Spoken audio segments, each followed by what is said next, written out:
challenge put out not only in our own texts, but by Ken Stein this morning, is the best answer, I think, to that issue. Thank you, Dan. Can I add to that? Can I just add something as well?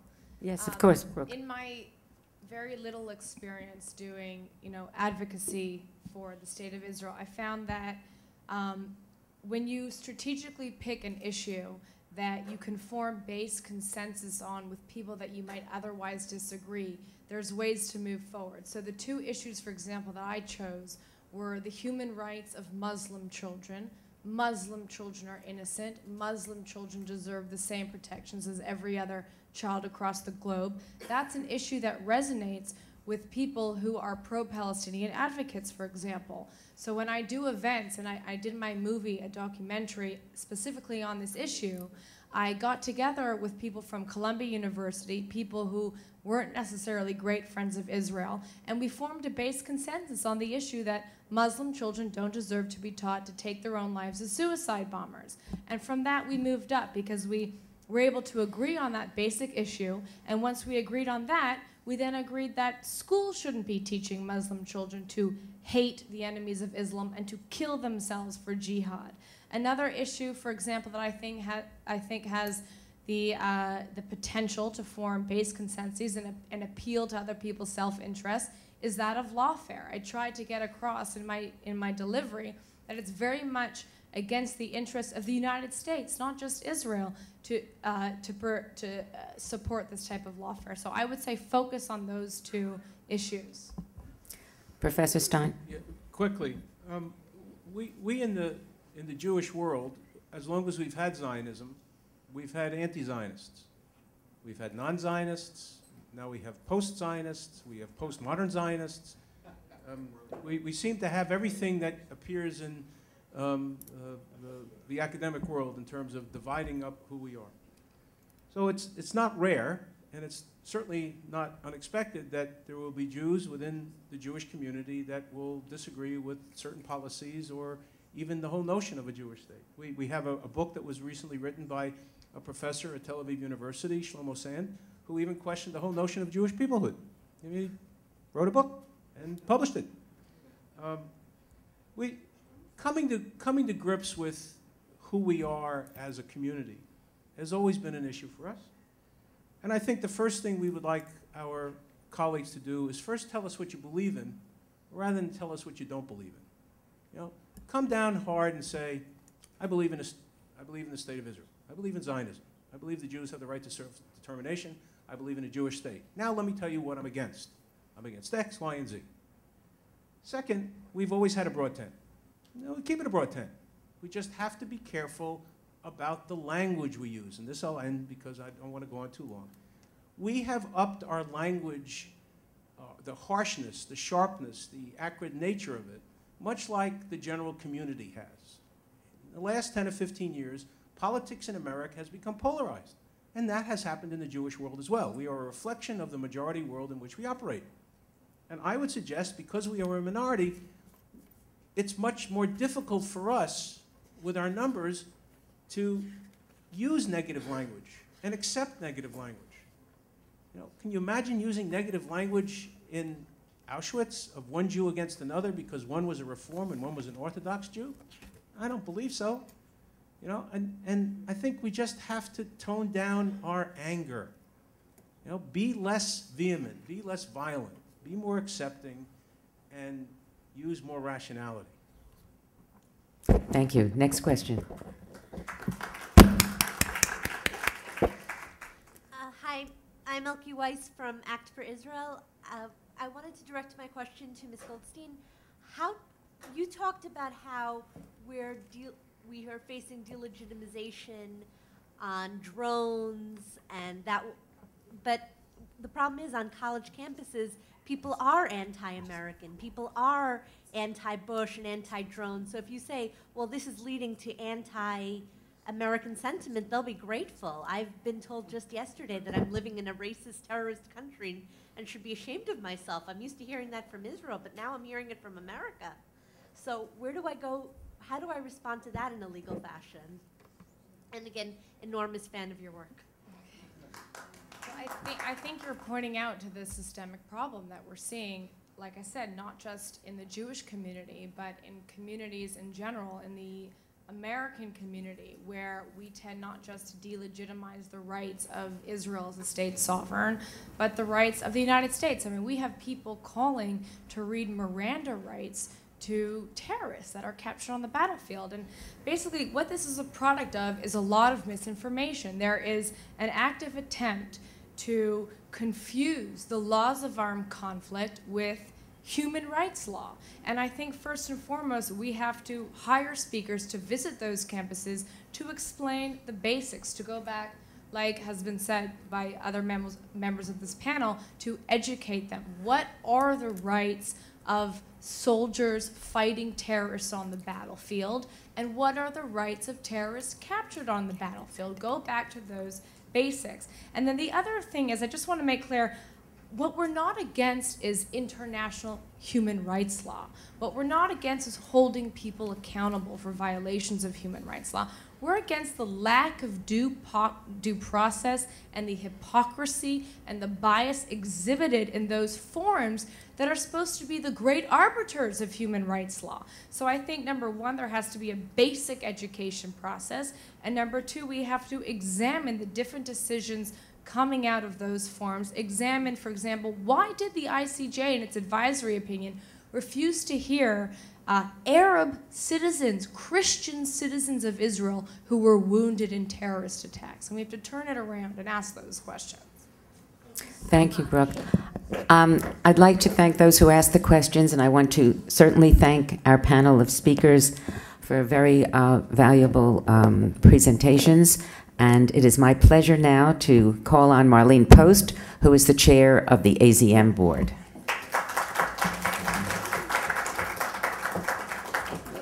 Thank you. If I may be so bold before I introduce our very distinguished keynote speaker, this session was outstanding in every way. And I think since I arrived on a plane this morning and simply showered before I came to you, I came from Israel after 2.5 weeks of really feeling the coming of the holiday spirit. And I say that to you because I look out today, and I don't mean to yell at any organization in the room, including my own, but I share with you that I'm sad that with such a brilliant agenda, with so many outstanding leaders and speakers, and this is only the beginning, and knowing that we had registered over 200 plus people, I don't know where they all are, and it makes me feel very sad. So yes, there is a basic systemic problem, and that is the basic education process, and somehow today people have, or they are, running away from it, and it does make me feel very sad, especially since I'm about to invite to the dais two gentlemen who really made this happen. And I will begin with Yaakov Hagoel. Would you come up? Please, without you, and sit at the dais. Without you, this would not have happened, and I know that firsthand. So sit down at the dais, and you will be joined by Bill Hess, who we would like to sit up there as well, because again, the two of you really clearly understood the need for this kind of day. And so by sitting there, I want everyone to know that it wouldn't have happened really without you. I would also invite Karen and the staff and everybody else, but I'm not doing that because these two gentlemen truly made it happen. I also would like to tell you that although Yuli Edelstein was born in 1956, when I already was in college, I mean, we won't go into this, I would like you to go and refer to his bio in the program that you have. But I personally want to share just a few things about my friend, if I may be so bold. I'll give your official title later, Yuli. He is calm. He is very wise. He is very patient. He is able to handle all uncomfortable people and situations, smiling, firm. He is able to meet all groups of people and motivate and activate them on behalf of Israel. He is a very serious, articulate Israeli leader. I've seen that over the years. I've worked with him personally in many, many different situations, and every time I see him, this wonderful young man, you're still young, dear, from the former Soviet Union, who has absolutely, I'll refuse Nick in his day, but who absolutely has been an outstanding role model for all Israeli leaders. So I give to you, my friend and yours, the Honorable Yuli Edelstein, the Minister for Public Diplomacy and Diaspora Affairs. Minister Edelstein.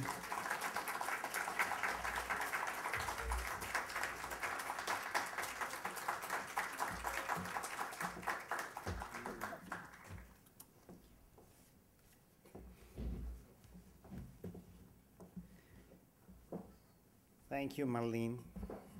As we said while hearing the comments about post-Zionists from Professor Stein, who said, we don't care. We have Marlene Post to fight post-Zionists. Gentlemen, I do agree. Without the two of you, it wouldn't have happened. And I think that Yaakov remembers for a fact that when he first came with that idea, there were many people who said it in this very familiar manner. Oh, who needs it? Why do we need all these things? Let the sleeping dog lie. Don't rock the boat, and all the familiar expressions. But thank God, WZO and the AZM thought differently, and I think that it's very important that we have this event. I'll try to get over with my speech as quickly as possible in order to enable you to make remarks or to ask questions. And in general, I'm not sure that there are many new things to say, because those who are here in this room, I'm absolutely sure, are thinking about the issues, are addressing the issues, are doing what they can in order to combat delegitimization. My main motivation in fighting this is that I have difficulty each time pronouncing this word. So I hope that one day there will be no need to say delegitimization or whatever. I, on the same note, would say that yes, the name of this seminar is not wrong. I mean, it's delegitimizing, you see, Israel, and also anti-Semitism, which is part of it, and the two issues are connected. I think that just in a couple of probably general definitions and statements, a couple of things we're doing, and then we'll move on to the questions. Delegitimization is only a small part of the broader war against Israel's existence as a sovereign Jewish state, and the effort to label Israel as the next apartheid regime, which is, I think, obviously designed as an attempt to put an end to Zionism. 10 years ago, and we've just been witnessing this Durban III thing that I think interests less and less the world community, which is good. I hope it dies out, fades out at some stage, but I think it was a brilliant idea. In terms of copyright, 10 years ago, and nothing there was spontaneous. It was a brilliant idea. Very catchy, apartheid state, some distorted images and pictures that could somehow confirm, inverted commas, it. You know, once,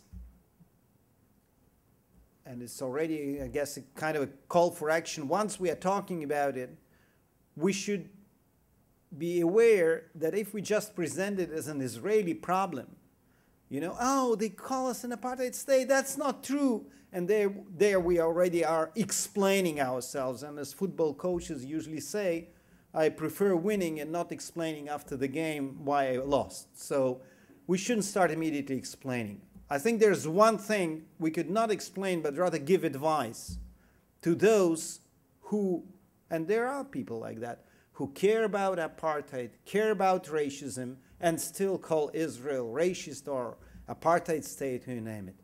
My advice, and I was several weeks ago, just 3 weeks ago actually, in South Africa, and on some talk show, a radio talk show, they asked me about it.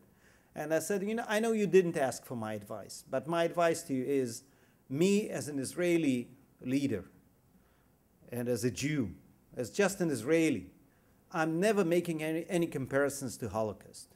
Even when things are terrible, even something that is happening is really not to my liking, to say the least. I don't compare it to Holocaust.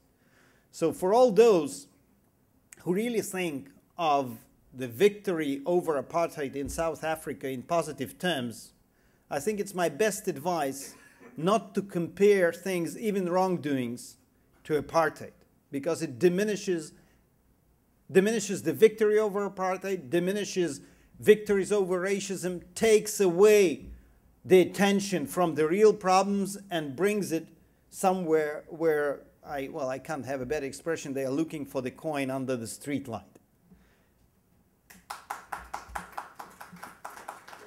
The exaggerated, in this audience I guess we can agree, but we still have a lot of work to do in order for the others to agree with us. The exaggerated condemnation of Israel and the systematic removal of terrorism in the rhetoric of war crimes and ethnic cleansing is the political counterpart of the ongoing terrorist and military assaults on Israel. I think here the equation is very simple.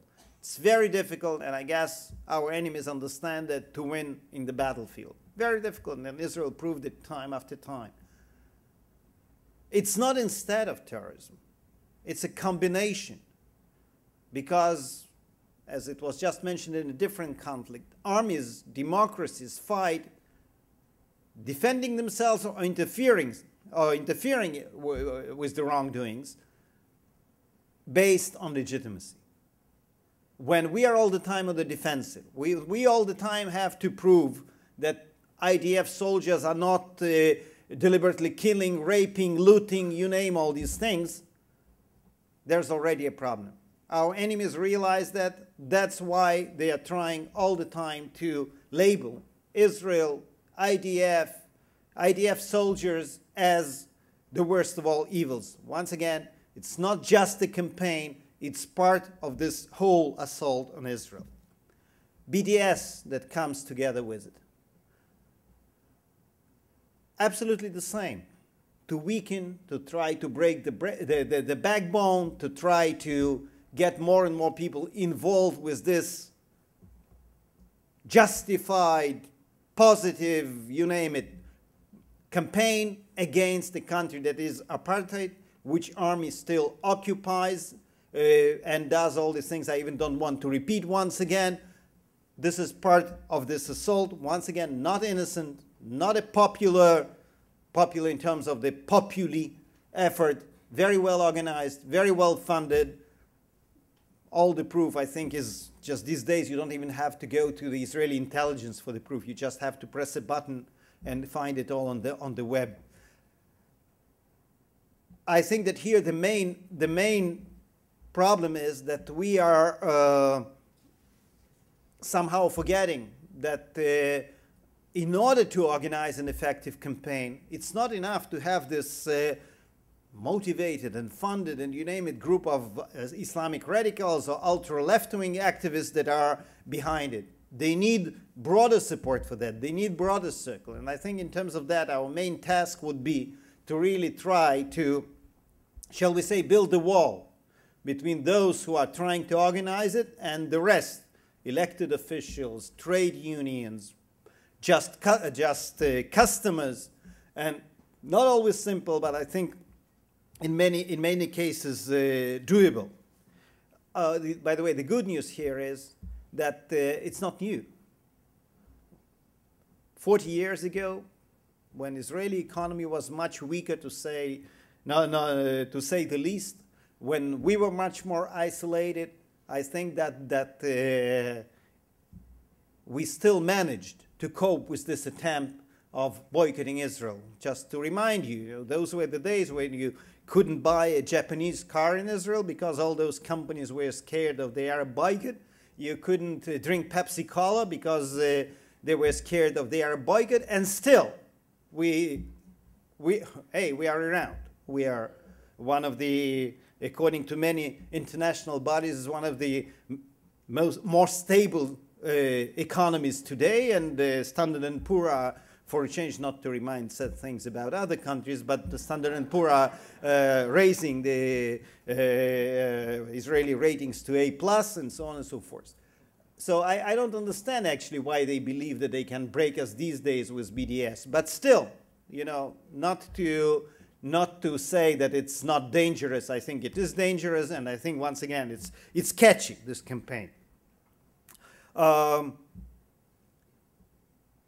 of it, as we said, with some cautiousness that is always needed, is definitely good old anti-Semitism that is fueling these campaigns. I always feel very uncomfortable saying it in front of audience, so I started saying that I feel uncomfortable, meaning that I know what many of you, not you here, but when we are talking to a different audience, many of you think. Oh, not again. Oh, once again, these Israelis, you start criticizing them and they immediately shout, hey, you're all anti-Semites. No, not everyone is anti-Semite. Not every anti-Israeli criticism or even anti-Israeli campaign is necessarily anti-Semitic. But we all know the opposite facts too. I mean, when IDF delegation is in Haiti, medical delegation is in Haiti, and the question is how come that they are harvesting organs. By the way, here in the United Nations, the question at the press conference of the Deputy Secretary General of the United Nations. I mean, well, find a better explanation if it's not that whole blood label of good old days in its modern form. And by the way, this is something, by the way, according also to the definitions, including the EU definition of anti-Semitism, this is modern anti-Semitism. I think that it's quite obvious that today it's very difficult to be a prominent college professor or a newspaper editor or an elected official in a normal country, not in Iran, but in a European country or in North America or in many other places, and be an open anti-Semite. Say the Jews drink blood of Christian children, or, I don't know, do these things. Oh, you can't say that about Jews. You can't say it about Israelis, because it's already a political criticism. It's not anti-Semitism. So I think that this is something that those who are anti-Semites learned very quickly. And you know, sometimes I have this image like it's a stream of water. Anti-Semitism never disappeared. There's not a single serious historian who would say that there was a period in history in the last 3,000 years when there was no anti-Semitism. It could be weaker, could be stronger in different places. It didn't disappear. It's finding, like as I've said, a stream of water. It's finding its way through in the form of anti-Israelism or anti, you name it, IDF soldiers, settlers, all those terrible people.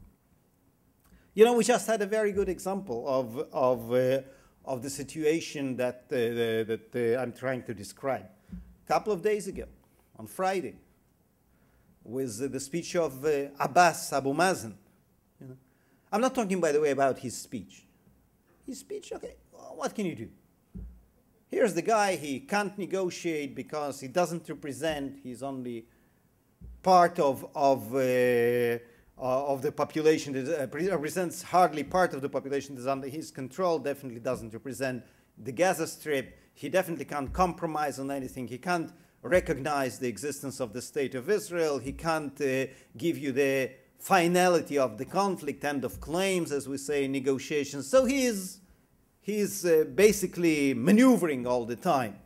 And unfortunately, in order to maneuver, he needed that speech. So from him, well, you know what? I'm very proud of myself as an elected official that I'm not chacham b'diavad. I'm not clever afterwards. I'm usually pretty accurate in my prognosis. This time I was wrong. You know, I stayed to listen to Abu Mazen's speech in the UN. I stayed to listen because I thought, you know, he failed in his attempt of unilateral declaration of independence. Probably, you know, I have to listen. Probably he will start hinting that he's ready for this, he's ready for that. And I started making notes. After 3 or 4 minutes, I realized that I'm in the wrong place and I left. But, you know, I was not surprised.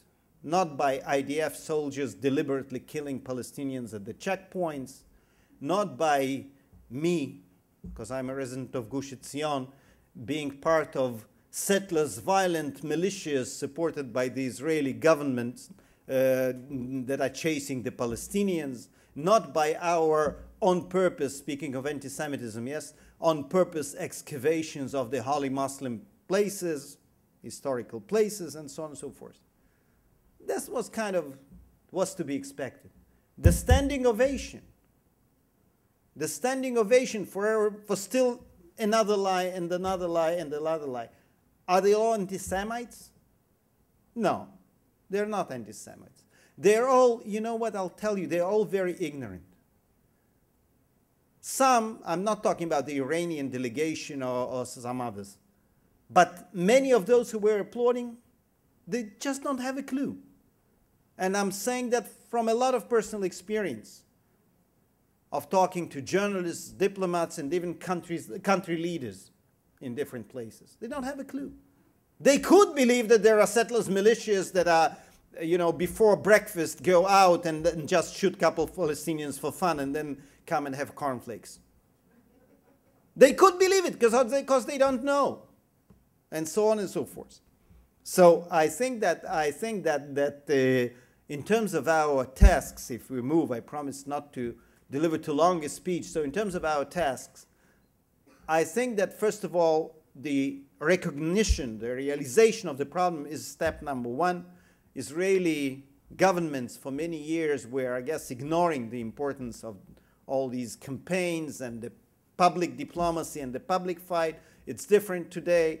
And I do have to say that together with the Foreign Ministry and Ministry for Strategic Affairs, we are trying to have even a kind of a forum or an umbrella organization devoted to this specific issue of attempts to delegitimize Israel. Point number two that I was just making, I think our main task is fighting ignorance. Don't take it as a naive statement. Once again, I'm not talking about ignorance of those who are running BDS campaign or Israel apartheid state campaign. They are not ignorant. They know. And their choices to fight Israeli existence, Zionism, and all these things. We are trying to build the wall between them and the rest of the world, as I suggested. For this, we have to have at least reasonable doubt of people who could be victims of those campaigns, of those lies. And here everyone can play a role. Everyone can really play a role in terms of spreading information, giving information out, moving things around the web, and even on a people-to-people level. Not a single minister, not a single ambassador, not a single Israeli even prime minister can do it instead of lots of people being involved, Jews and non-Jews.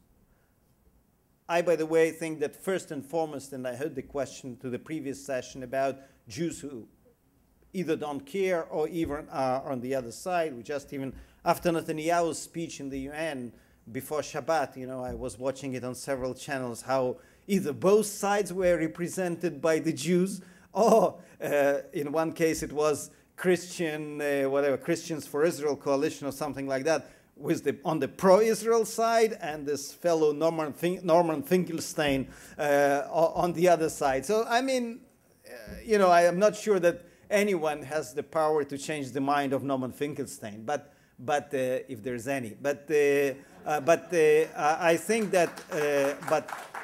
I think that we do have to understand that without first and foremost talking to the Jewish communities, we won't get too far. And this is like person after person, young men or young women, one after another. This is a hell of a job. But without it, Just look what happened right now with this second flotilla attempt, or flotilla that they were trying to organize then. They were desperately looking for Jews to be in the front line, because they knew for a fact that if there would be no Jews, they could be called anti-Semites, or, you know, anti-Jewish, anti-Israel. No, no, no, no, no, no, no. Look, here's the Jewish lawyer, here's the Jewish student, here's even a Holocaust survivor. They are the ones who are blaming you of all these war crimes and oppressing the Palestinians and so on and so forth.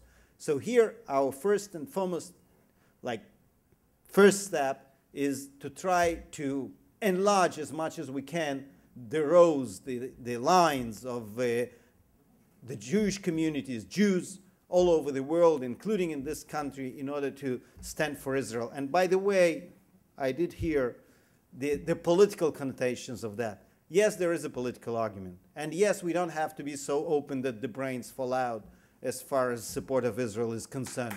But at the same time, there are so many issues we can agree on.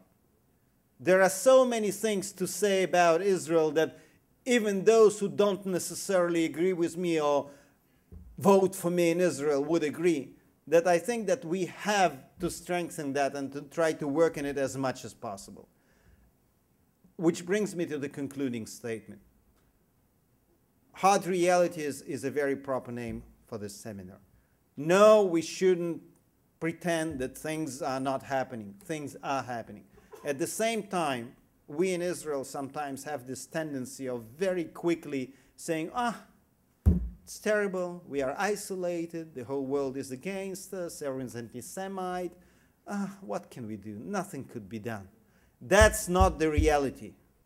For many reasons, we were not crying like Mr. Abbas on Friday in the United Nations. We recognize the fact that we have problems, there's a conflict, there are sometimes, unfortunately, violent conflicts happening. It doesn't mean that in the meanwhile we won't live. And I think that if we look 63 years back and follow where we are now, it's a totally different ballgame. To those who say we're isolated, I just mentioned the second flotilla. Why didn't it happen? It didn't happen because we are so isolated, I guess, that most countries didn't let those guys leave their ports, or didn't let their citizens participate, or were bringing up all kinds of, be it insurance trouble, or all kinds of things, or use their ships or their flags. That's how isolated we are. And what happened with this whole unilateral declaration of independence bid, the Palestinian bid, 2 months ago everyone said, that's it. The Palestinians will be dancing on the ruins of the Israeli diplomacy in the United Nations, and no one will be with us. That's not true. They have a lot of support there coming from human rights champions like Iran and Saudi Arabia and Cuba and all of them. But that's not the general picture there. And even the Quartet Declaration, I may like some things and like some things less.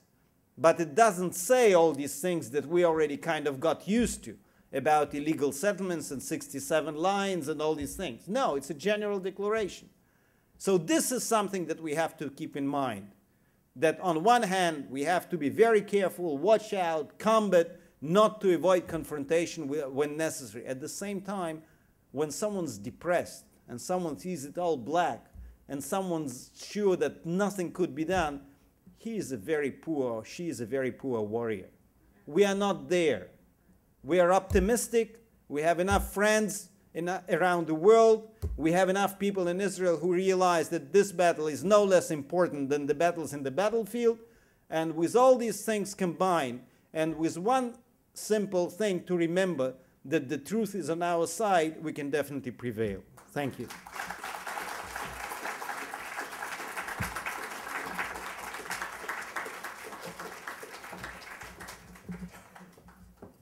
Okay. Line up at the microphones, and we'll take your questions. Yes. Minister. Please give us your name and. Richard Allen. Thank you, Richard. And Minister, my question originally was not political, but our leaders didn't want to answer it. basically I'm asking that can we all agree that Jews should not call upon Jews to boycott Jews? This is what Absolutely. Meretz USA does, the New Israel Fund, B'Tselem, and J Street. And I'm saying this is something we can all agree on. Jews do not call upon Jews to boycott Jews. Thank you. Seconded by me, as they say in the American Congress. Yeah. Next question. Hi, yes, my name is Natalie Silverleib. I actually have a question about a specific organization, Breaking the Silence. So I was just in Israel living in Tel Aviv, participating in a Masah program. And I have a lot of friends who went to Hebron. They heard about this Breaking the Silence, which is supposed to be led by ex-IDF soldiers exposing the truth. I myself did not participate in this, but a lot of my friends that came back, like again, participants in Masah programs, came back devastated, upset, disgusted. They didn't want to buy sandwiches while they were there. They went starving because they didn't want to give money to the occupation. And they were just so, the images that they saw destroyed them. They came back with this image of Israel that is now tainted just because of this one Breaking the Silence trip to Hebron. So what do I say? Because I know in my gut that there's a lot of different sides to the story. So what do I say in response to this? Because they see this as legit and fact. Let's take a number of questions. Okay, fine. Yeah, because there are a couple. Okay. Thank you. I'll take 2 or 3 questions and then I'll try hands. Okay. That was a very good question, and it's a good issue that's come up repeatedly. Next question. He will answer all the questions together. Thank you very much, Minister, for your speech. Can we have your name? My name is Michael. Hi, Michael. As we all know, the last big wave of Aliyah came from the former Soviet Union. You are from the former Soviet Union. Do you think that another big wave of Aliyah to Israel in that context is possible? And if so, from what part of the diaspora do you think that will come from? Mm-hmm. Thank you, Michael. Yes, your name? Gloria Fischel. I represent Women's League for Conservative Judaism at the United Nations. I'm an NGO. I've been there 12 years, and some of my best friends are the non-Jews who are either on the staff of the United Nations or who are NGOs like I am. The ignorance, I'm the in-house Jew. When they want to show the interns who are coming into the United Nations a Jew, I'm usually trotted out. I'm hornless. I think that part of the problem is that Your question? my question is, why don't we refute some of the statements? 700 Palestinians were thrown out of Israel, supposedly. What about the 800,000 Jews who were thrown out of the Arab lands? We left behind, besides businesses and homes, museums, libraries, hospitals, a whole world. And You've got it all right, and he will respond, but thank you for raising the issue. Hi, my name is Tzvi Schwartz. I just want to make one comment. Ms. Post said, why isn't this auditorium filled up? I mean, I saw this through the Jewish Week. The problem was there wasn't a detail of all the outstanding speakers that would be here. I know a number of people that would have shown up to this event if they knew the roster of speakers. So that's just a comment. Mm-hmm. To my question. Thank you. He has a question. To my question. Again, it's in line with a lot of the questions before. A lot of organizations that we have to deal with, organizations on the left, that have a differing point of view, it's totally legitimate. Kenneth Stein may not agree with what a lot of people here feel. It's 100% legitimate. The issue that I personally feel, is a lot of these organizations, which is incredible how many, APN, Rabbis for Human Rights, J Street, B'Tselem, there's a whole Jewish Voices for Justice. What they do constantly is only find wrong with Israel. That's the only thing they do. Now, isn't that a form of delegitimization? I have a hard problem, even though I was born. to say, isn't that a form of delegitimization? An act of omission. If you cannot come out and say the speech that Abbas gave was a horrendous speech, it was a terrible, the guy did not want to seek peace, he was not looking for peace. But if none of these organizations like J Street, which I see they're constant. I think your question is, how do we deal with this? It's within our own organization. And if we can't deal with our own organization. Fine. Thank you very much. It was a good question. Okay, thank you all for the questions. I'll try.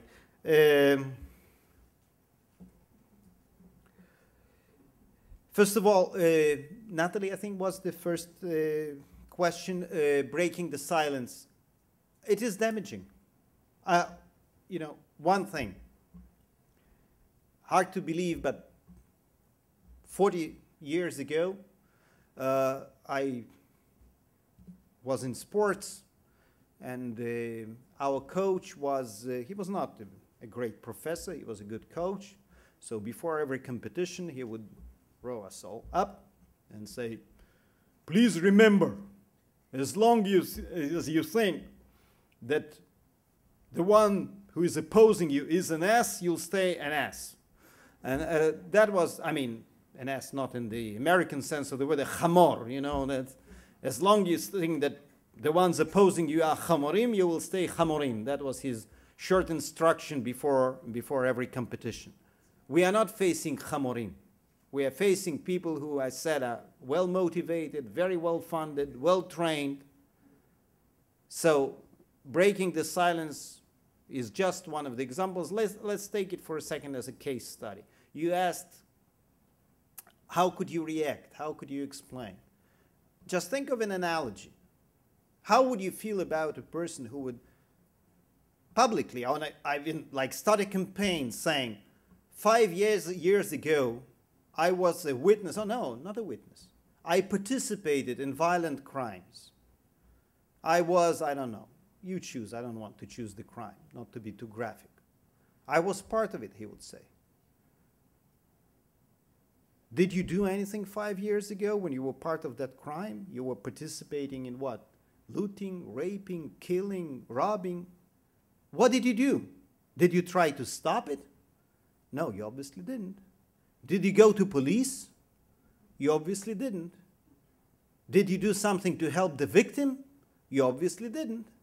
Now, 5 years later, when our kids, when they finish the army service, they travel around the world as mochilieros, yes, with this bag on their backs. These guys travel around the world on regular commercial flights, stay in nice hotels, get transportation from a campus to campus, and say, 5 years ago, when I was in Hebron, I saw how 2 of my fellow soldiers were kicking a Palestinian woman right in her stomach and she was pregnant. What did you do? Did you attack them? Did you go to your superiors? What kind of evidence is that? In Israel, you felt threatened that you would be what? Persecuted if you would go and tell your superiors that Israeli soldiers did this and that? Just make sure these are all fat lies. This is exactly what breaking the silence doing. Spreading fat lies in order to get personal benefits. Sorry, I know it sounds politically incorrect. I have to say probably there are some good people, there are no good people. There are people that are being bought with ready money in order to bash Israel. I can only be ashamed of one thing, not of IDF behavior, but of the fact that they were, some of them at least, in IDF several years ago. And this is just a test case, as I've said, about some other organizations. It's very easy when you think about it for a second to counter all these arguments. And those who really witnessed wrongdoings did go to superiors. No, it was not about, I don't know where I took that graphic example from, but kicking a pregnant Palestinian woman. It was about stealing a credit card during Operation Cast Lead, and the soldier was persecuted and punished for stealing a credit card from a house that had been deserted by a Palestinian family. These are the standards, so probably I guess we have to find out where those breaking the silence were when they were during the army service. Now, Michael asked a question about Aliyah. One thing I know, thank God, except for a couple of minor communities, the situation is, in most countries, with all the respect to bashing and anti-Semitism and all these things, the situation is that massive Aliyah won't come because there are pogroms. Thank God. I hope it stays this way. But we are in the free market. We are competing. We in Israel are trying to do our part in order, as I've mentioned, to be a stable economy, to address different issues, to be a good and flourishing society. And I think the facts are on our side. Today, it's not about that old joke that I still remember even as a former minister of immigrant absorption. How do you make a small fortune in Israel? You come with a big one. Yeah, today it's in many cases the other way around. And I think that this is something that we have to keep in mind. But having said all that, with all the respect to our country, at any given moment, there will always be another country that will be in better shape, a stronger economy, more career possibilities. So what is needed always is the first initial, match to light, something about the basic desire to first of all consider Israel. And this is exactly about the things that World Zionist Organization is doing and the AZM is doing and we are trying to do as our ministry and as the government. It's about better Jewish education, about trips to Israel, about spreading truth about Israel, apropos our subject here. Without all these things, young people wouldn't consider, and they are considering. I don't know about waves, but I know that people are coming, including from this continent, because they are Zionists, because they want to raise their children in Israel, and yes, because they know that they don't have to suffer every day in Israel, because the career possibilities are there, job opportunities are there, study opportunities are there. All these things combined bring people to the decision to come. Gloria, refugees, you know, in the spirit of these days, we started the Ashkenazim, among us started the Slichot just last night. I will say, you know, Ashamnu, Bagadnu, and I mean, this is true. I'm talking from personal experience. On Hanukkah several years ago, I was invited to the White House for the International Human Rights Day. The International Human Rights Day, which is in December, coincided with Hanukkah and with the day where the White House was giving Hanukkah party. So I was invited alongside a group of people, most of them from America. It was defined as victims of religious oppression or something like that, so I was part of that group. President Bush was, by that time, finishing his 7th year in the office. 7 years. And during that conversation around the table, one of the people, he was originally from Iraq, said, "Mr. President, there are rumors you are going to Israel, and they will definitely be talking to you there about refugees. So I want you to notice that around this table, more than half of the participants are refugees. From Iraq, like myself, from Syria, Lebanon, Egypt." He pointed out a number of people. And he said, "We just never thought about ourselves as refugees. We came to Israel, we tried, or to some other places around the world, we tried to recover, to rebuild our lives, to claim our lives back, to build better future for us and for our children."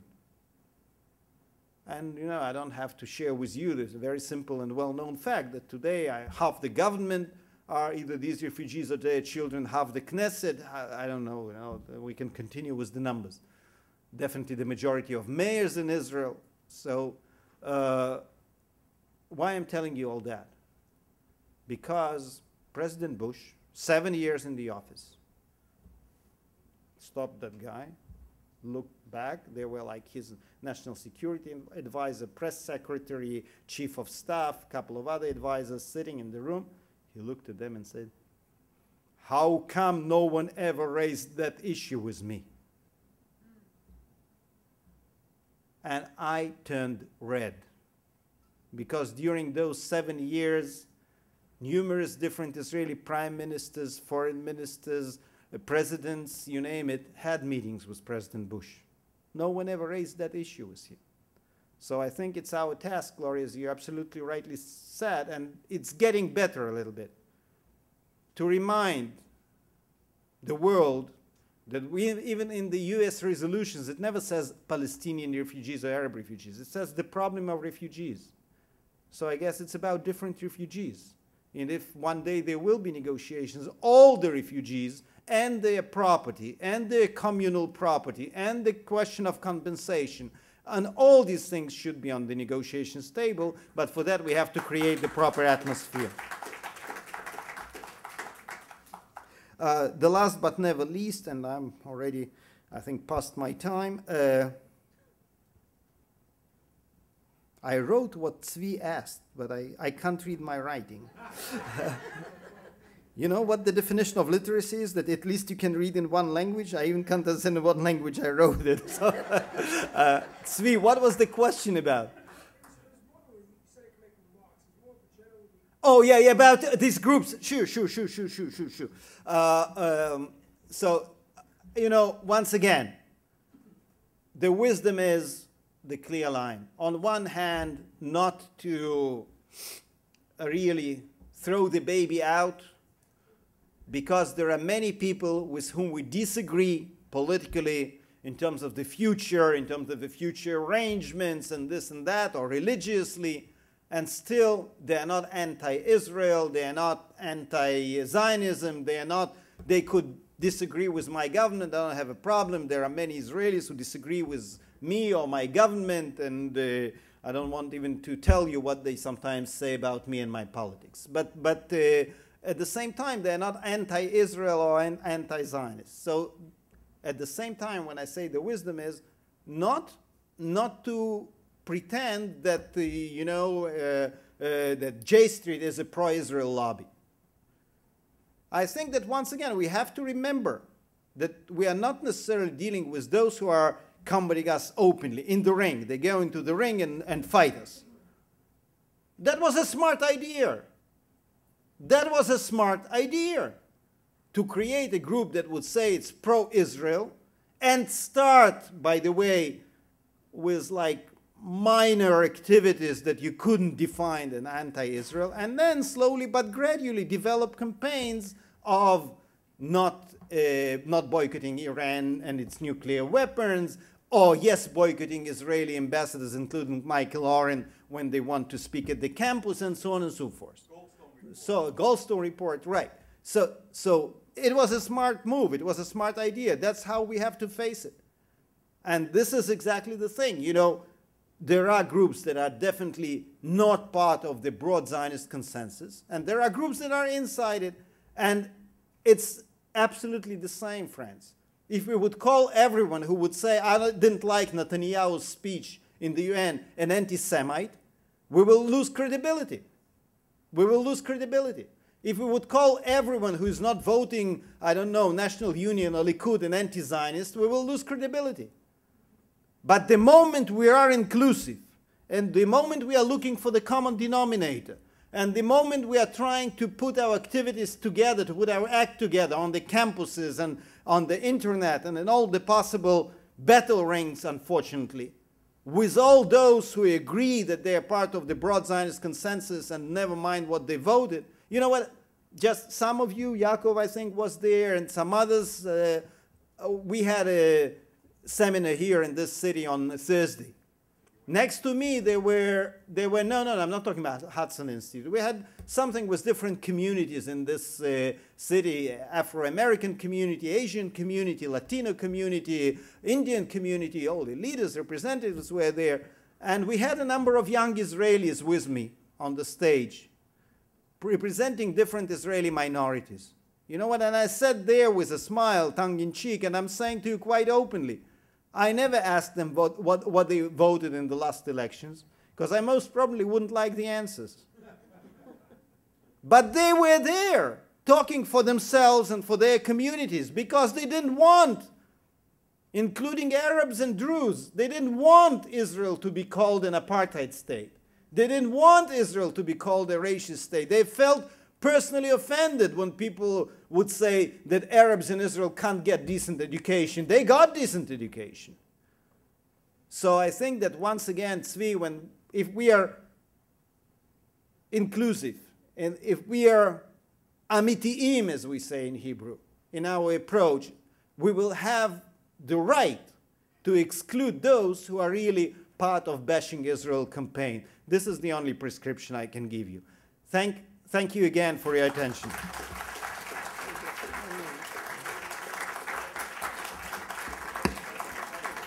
By your response, I see that he reached out to everybody, and we are so proud that you came and participated so fully in our program today, which is a very important one, not only for those of us here, but the message that we will carry, and we will carry your message. Thank you. Thank you. No, you're great. There is a lunch, and I'm told to,